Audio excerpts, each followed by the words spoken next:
Okay, so recently we did a video on Treasury Bills and why most people are running to Treasury Bills right now. And then I thought, okay, it's been a while since I did a proper video on how to invest in Treasury Bills step-by-step guide and give you that clear guidance on how you can actually invest. And that will be very good for beginners as well, because not everyone is advanced in this investing game. And there are new people starting every single day. And now we are in 2025. A lot of things have changed. I think the last time I did that video, we didn't even have the DAO CSD portal. I don't know whether to call it DAO or whatever, but we didn't have the portal where you could invest. And now things have become much easier with technology and everything else. So it's a good time to do another video right now and tell you how you can invest in Treasury Bills step by step and what you need to do. I know we did a video on why people are rushing to Treasury Bills. So I know people are interested, and I did give very good points. You should watch that video on why most people could be investing in Treasury Bills now and why you could be interested as well in investing in Treasury Bills, at least for now.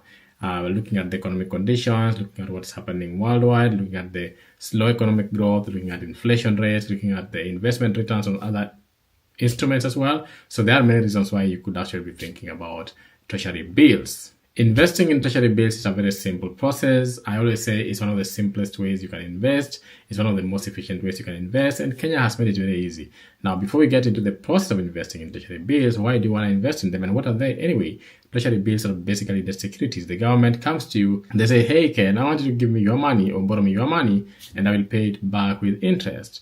And so in that case, if you're paying back with interest, then I'm going to say, okay, cool, take my money and pay me with this good interest rate. Now you have to tell me how much interest you are paying me, and then we agree if I'm cool with it or not. And then the government says, okay, cool, we're going to be giving you 10%, on this money. Now the difference with Treasury bonds and other debt securities is that Treasury bills are, number one, auctioned every week. So meaning you will always have Treasury bills being sold by the government. Weekly, there will be an auction of Treasury bills. So meaning there's availability, there's accessibility, and don't have to worry about missing one, because if you miss one today, you will have one next week. No worries at all.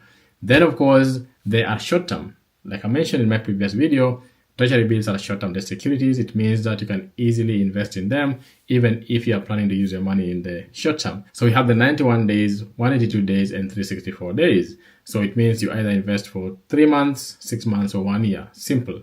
And nothing goes beyond 1 year. So if you want to use your money in the next 1 or 2 years, you can put it in a Treasury bill and then wait for your time to actually use the money. If you just want to use your money in the next 3 months, or you don't want to lock your money for a long period of time for various reasons, then of course you can put it for 3 months, 6 months, depending on what you actually want and your objectives with that particular money. Now, of course, the other reason why people like them is because they're secure. This government backed, obviously. The government is always printing money. The government is always making money. You're paying a lot of money to the government as well. And so it means the government is, I would say, the richest entity in this case, and the most secure one to invest with, especially if they don't mess up. But they can mess up big time sometimes, once in a while. But of course, most of the time, or I would say for Kenya at least, we haven't had any issue with default.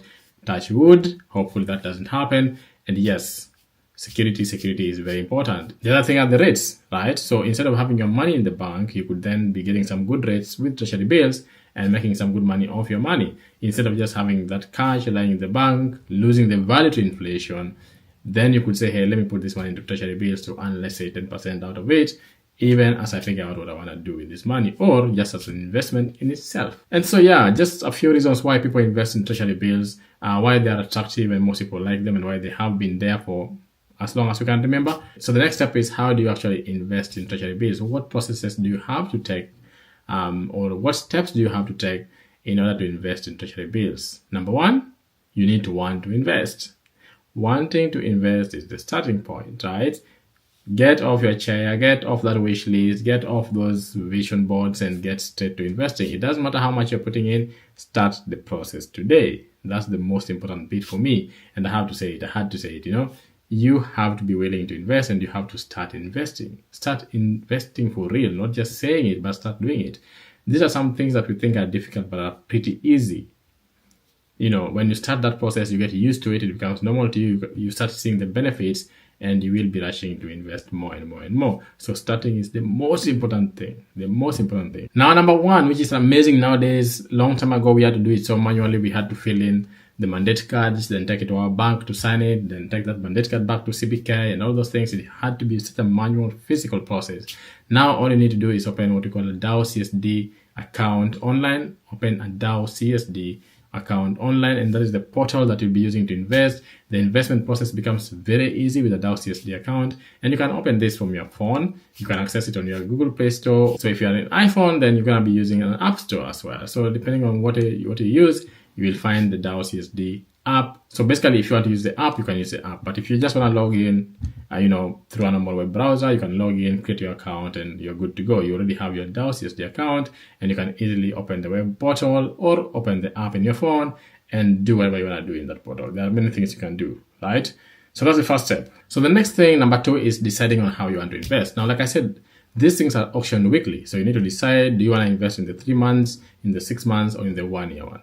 If you decide which one you want to invest in, you want to consider the interest rates. You can always look at the previous week's interest rates and compare them. They always have them at the CBK website. They will tell you which ones were on offer last week and what was the result, how much interest did people get, and that can give you a guide on what you expect this week, because there's never like a huge change. So you want to look at, how long you want to invest depending on your objective with that money and your goals. And then you want to look at the interest rates you're expecting to make from that particular investment. So please note that the minimum investment for non-competitive bids in Treasury bills is 50,000, and for competitive bids, it is 2 million. So that will be the minimum face value purchase for a Treasury bill. These are some of the things to consider and you need to be aware of when you decide to invest and how you're going to invest. You decide on how much you want to invest, how long you want to invest it, and when are the auctions done, and those kind of factors. So you decide on how you want to invest as the second step. Now, this is the most important part or the most detailed part. You go into your DAO CSD portal, the one that you created or the app that you created, and now at that particular stage, you need to enter a particular bid. Now, when you go to your DAO CSD portal or the app itself, you will find different things. Now, you will go into a section called auctions. Now, if you enter there, your menu items are always displayed on the left side of the screen. You just need to find auctions menu. When you go to auctions menu, you'll find a list of everything that is currently being auctioned, and then you identify the one that you want, and you will see a place said bid. So you do a bid next to it, and that's it. It's as simple as that. And when you say, hey, now bid, it will now guide you through everything that you need to know. But remember, you need to decide if you're going to be competitive or non-competitive. In your case, if let's say you're investing less than 2 million and you're not going competitive, I would say go non-competitive. And non-competitive, it means you're going to invest, let's say 50,000 or multiples of 50,000. 50,000 is a minimum face value purchase, and multiples of 50,000 as you go through it. Very simple, very direct, very easy. Once you say place bid, then you will receive a notification that your bid has been placed and you're good to go. Basically, you've placed a bid and all you need to do is wait for the auction results. So after that, you just need to wait for the auction results, which will always come through a text message if you have your number registered as well. And on the app as well, you will see if you've been successful inside the app itself. Or sometimes if you have an email, they'll send you an email. But yeah, you will find the auction results, and because the fact sheet will always tell you when you expect those auction results to be in, it's very easy. On that day, you just need to go and check if you have been successful at the bid. Very straightforward. Now, you will also have a settlement date. So once you get your successful bid, it tells you, hey, you are successful. You need to settle that bid. You need to make a payment for that bid, right? Because then that's how you're going to give them your money. Now, when it comes to settlement of the bid, make sure that you make the payment. If you fail to make payment of the settlement, or if you fail to settle that particular bid, you might be banned from participating in future bids. So make sure you settle it. Now, usually the fact sheet will tell you what the settlement date is, which that's the date when they expect your money to be in the account. By 2 p.m., your money should already be in the account. So arrange that with your bank early enough, or if you have your online banking details, know how to do that within time and make sure that you enter the bid. Not just enter the bid, sorry, you do the settlement for that bid that you have made successfully. Sometimes people wait until too late and then they can't do the remittance and then they miss this opportunity and then they have issues with CBK. And next time when you're trying to bid, nothing is happening. You're wondering what? They have banned you or they have restricted the number of bids you can create because you messed them up last time. So make sure that you have arrangements in place to remit that money by the time you're bidding so that the money is ready to be remitted. Once that's done, you've done your investment, you are ready to go, you've done your bidding, you've done your investing, you're just waiting for your money to be paid back to your account at the end of that maturity period. It's as simple as that, guys. Let me know in the comment section what you think. Have you been investing? Are you starting to invest in Treasury bills right now? If you have any questions, let me know.